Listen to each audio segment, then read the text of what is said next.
Let us see a problem.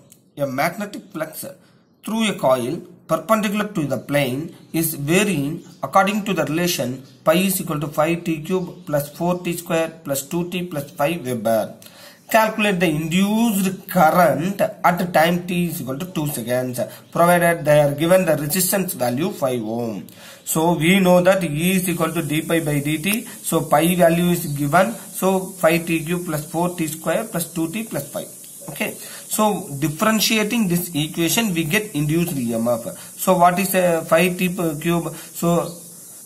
So what will happen in differentiation? Bring the power, that is a t cube means x power n means n into x power n minus 1. So this n will come here. So n into x power n minus 1. So 3 will become 2. So 3t squared, 2t and 1. So 5 into 3t squared plus 4 into 2t into 2 plus 0. If you differentiate the constant, we get 0. So we arrive the equation EMF which in terms of time function 5t square plus 8t plus 2. So at time t is equal to 2 seconds, what is the EMF? If you substitute t is equal to 2, we arrive that EMF value is 78 volt. So what is the resistance? 5 ohm. It is easy to calculate the current by using the formula I is equal to E by R. So 78 by 5, 15.6 ampere. So whenever you have to remember the what we are learned in the 11th standard, that differentiation equations to solve this problem. So the next topic is motional EMF from Faraday's laws. So this into mark, cross marks represents the magnetic field which is moving perpendicular to the plane of the paper. This is the plane of the paper. The magnetic field is moving perpendicular to the plane of the paper in like a pen which shows the direction which is perpendicular to the plane of the paper. There is a U-shaped rails. So it is a U-shaped rails. Along with there is a movable rod which is moving here and there. It is able to move here and there. When the rod is moved left and right, what will happen? The magnetic flux linked with this circuit will be changed. Whenever there is a change in magnetic flux, EMF is induced. Here by moving the rod only EMF induced. Hence we give the name motional EMF.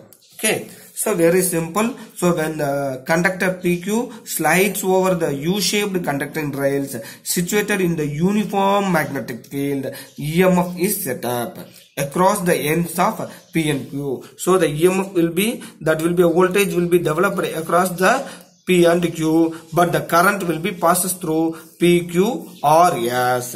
Okay. So the current, induced current flows along the path PQ or S. So what is the flux? Flux is equal to magnetic field into area. So area means length into breadth. So the length of the rail is L, but the breadth of the rail will be changed because when we move the PQ rod over the U-shaped rail, what will happen? Conducting rail, the magnetic flux is changed and hence the X distance also varied. So we can write area which is equal to B into L into X. So according to Faraday's law, E is equal to minus d pi by dt. Substitute this pi here, that is a BLX. BLX. B is a constant, L is a fixed value, but X only a variable. So dx by dt. So the dx by dt is equal to minus V because the V is in decreasing direction of X. Yes, here the magnetic, this rod PQ is moving in this direction, that will decreases the displacement, this distance value. So the decreasing distance means minus negative velocity. So we can put that negative velocity minus V. So minus BL minus V. So minus into minus plus. So EMF, motional EMF is equal to plus BLV. So very simple students. We are using the formula pi is equal to BA. A is equal to length into breadth. Substituting in E is equal to minus d pi by dt. We arrive the equation E is equal to BLV. This is the motional EMF. What is the direction of this motional EMF? This direction can be easily predicted with the help of the famous rule, Fleming's right hand rule. So the direction of the induced EMF will be explained by or denoted by using the Fleming's right hand rule. So stretch the thumb, forefinger and middle finger mutually perpendicular each other. But we have to stretch which hand?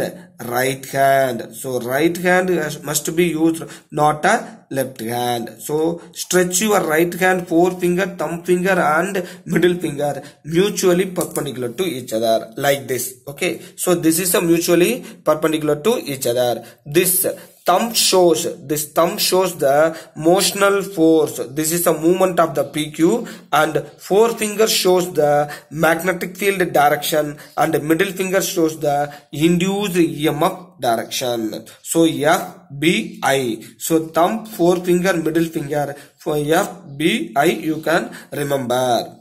So this rule is also known as dynamo or generator rule. So in this case, this magnetic flux is moving upwards. So forefinger shows the upward plane of the perpendicular. So then what is that motional EMF? Motional EMF is this thumb shows the force. So this is the motional EMF. So what is the direction of the current? The direction of the current is in this direction. So only the current is flowing in this direction like this. Okay, so very simple. It is easy to identify the current direction, induced current direction by using Fleming's right hand rule.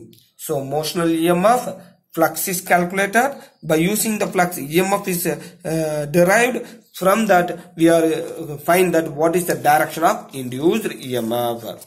In continue with this, the motional EMF is E is equal to BLV. What is the current? Current I is equal to E by R. That is voltage by resistance. So BLV R.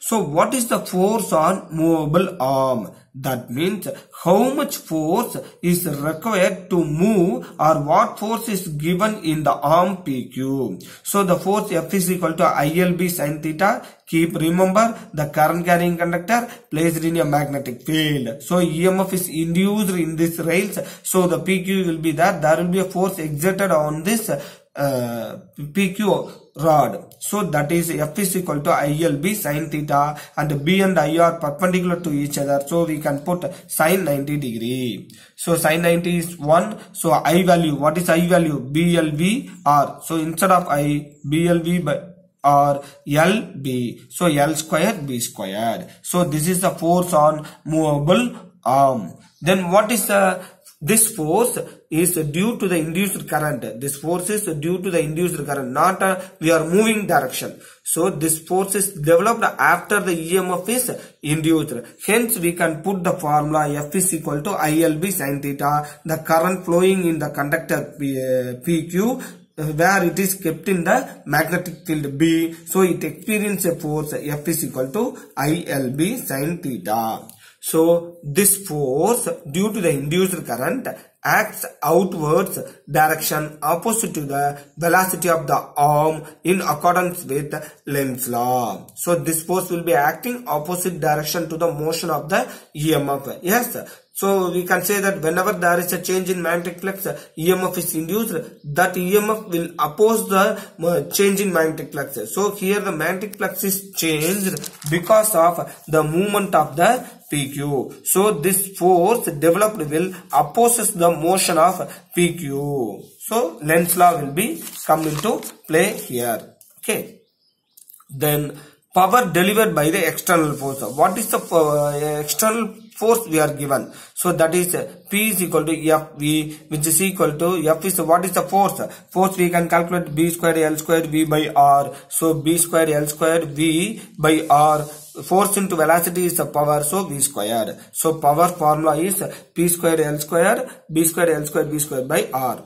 So what is the power dissipated as Joule's law? We know that I square RT. So very simple, I square R is a power, RT is a energy, and I square R is a power. Substitute this power here, that is I squared. I value, what is I value? I is a BLV by R. So BLV by R, again we get the same equation. So clearly the power dissipated as a Joule's law is equal to power delivered by the force. So both are equal.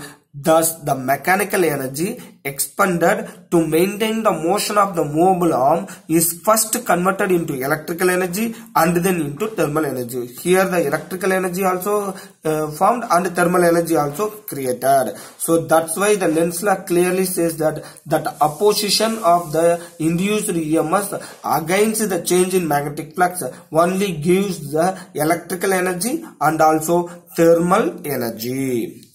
So what is the relation between induced charge and induced change in magnetic flux? Very simple derivation. E is equal to d pi by dt. Then I is equal to E by R. So I is equal to dq by dt. Then what is the E? That is the EMF is equal to d pi by dt into R. So this dt and this dt get cancelled. So the change in that induced charge is equal to change in flux by resistance. Net change in magnetic flux by resistance. Thus, induced charge does not depend upon rate of change of magnetic flux. This induced charge does not depend upon rate of change of magnetic flux. That is the relation between induced charge and magnetic flux. Let us see one problem to understand this motional EMF question. So a jet plane is traveling in west direction at 450 meters per second velocity. If the horizontal component of the Earth's magnetic field at a place is 4 into 10 power minus 4 Tesla, that is a BH value, horizontal magnetic field BH value. So, and angle of dip is 30 degree. So the angle of dip delta value is given 30 degree. Find the induced current. So here it will be asked induced EMF. So find the induced EMF between the ends of the wings having the span of 30 meters. That means the aeroplane, the jet plane wing length is 30 meters. So L is 30 meters, velocity given, delta given, BH given. So the wings cut the flux lines of the vertical component of Earth magnetic field. So there is a Earth magnetic field. There is a vertical component and horizontal component. Horizontal component only given when the jet plane flows. So it will cut the vertical Earth magnetic field. So what will happen? So the wings cut the flux lines of the vertical component of the Earth magnetic field. So BV, which is equal to BH tan delta. So tan delta is equal to BV by BH. Vertical component by horizontal component. So only there is a change in vertical component. Hence we get BH tan delta. So BH we know that, tan 30 degree we know that. Substitute this value. Then E is equal to BLV. So this B is BV and L we know that 30 meter and V is a 450 meter per second. Finally you substitute this value. We arrive the solution 3.12 volt.